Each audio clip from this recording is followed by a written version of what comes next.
पता नहीं शाम तक जीवित रहें कि ना रहें, हमें भरोसा नहीं, तो हम संकल्प क्यों करें? भाई मैं ये करूंगा, ये संकल्प तो वो करे जिसको कल का भरोसा हो। अपने लोग तो ऐसे मृत्यु लोक में है कि अगले सेकंड का भरोसा नहीं। तो ऐसी प्रार्थना करनी चाहिए कि हे प्रभु, यदि आपने मुझे जीवन दिया, सामर्थ्य दिया, समय दिया, तो ऐसी हमारी भावना बन रही कि हम 108 परिक्रमा कर लेंगे।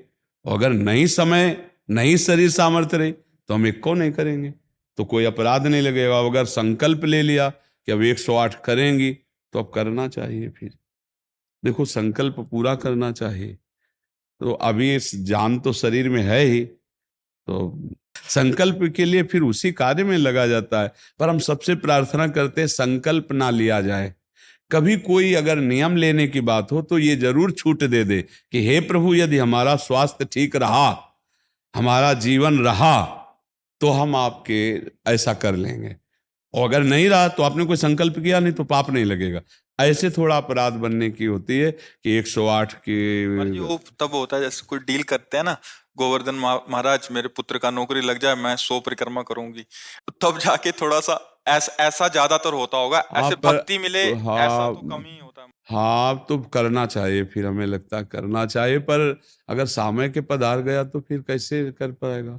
मृत्यु लोक है और मरण धर्मा शरीर है, तो मुझे तो भरोसा 1 मिनट का नहीं है अपने शरीर का कि 1 मिनट ही अगला जिएगा कि नहीं जिएगा। इसीलिए संकल्प विकल्प करने का अधिकार ही नहीं है।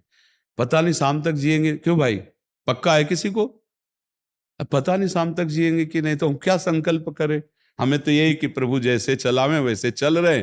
परिक्रमा करवा दिया, परिक्रमा करने बैठे बैठे राधा राधा जप रहे, मांग के खा लिया, भगवान के भरोसे बाबा जी। ऐसे गृहस्थी में अपने धर्म कर्म किए, जब समय मिला तो परिक्रमा कर गए। अच्छा, प्रार्थना करना स्वामी से कोई गलत बात नहीं कि हमारे बच्चे की नौकरी लग जाए, हमारा काम बन जाए, जरूर करो।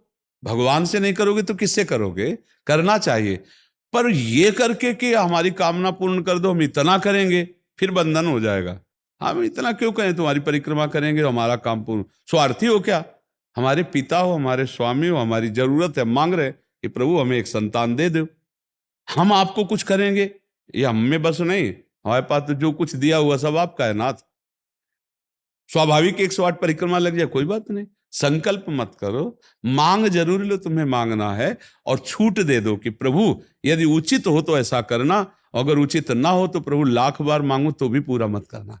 ये भक्तों की मांगे होती हैं, ये सत्संगियों की मांगे होती है कि नाथ मेरी आवश्यकता तो है, पर अगर आपको उचित लगे तो आप दे देना, और अगर उचित ना लगे तो मेरे मांगने पर भी आप ना देना। ये जब ये बात बनी रहती है कि जितना नाम जप होना चाहिए उतना नहीं होता, उतना, ये बात तो हमारे में भी है। इतनी पीड़ा तो हमको भी बनी रहती है कि जितना होना चाहिए उतना नहीं होता।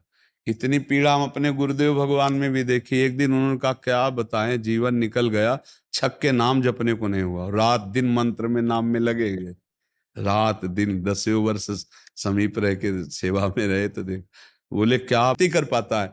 और जो संतुष्ट हो जाता है भजन में, वो भजनानंदी नहीं होता। जो भजन में असंतुष्ट और भोगों में संतुष्ट रहता है, वही भजनानंदी कहा जाता है।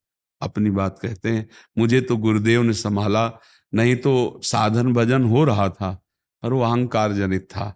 जब गुरुदेव ने कृपा करी तो हमारे अहंकार को चकनाचूर हुआ। तब ये बात समझ में आई कि गुरु कृपा से मोक्ष मूलम गुरु कृपा। गुरुदेव भगवान साक्षात करुणामय प्रियालाल के स्वरूप हैं। वो जब कृपा करते हैं तो अहंकार नष्ट हो जाता है, और अहंकार नष्ट होते ही दैन्यता आ जाती है। और प्रियालाल को दैन्यता बहुत प्रिय है, और वो दैन्यता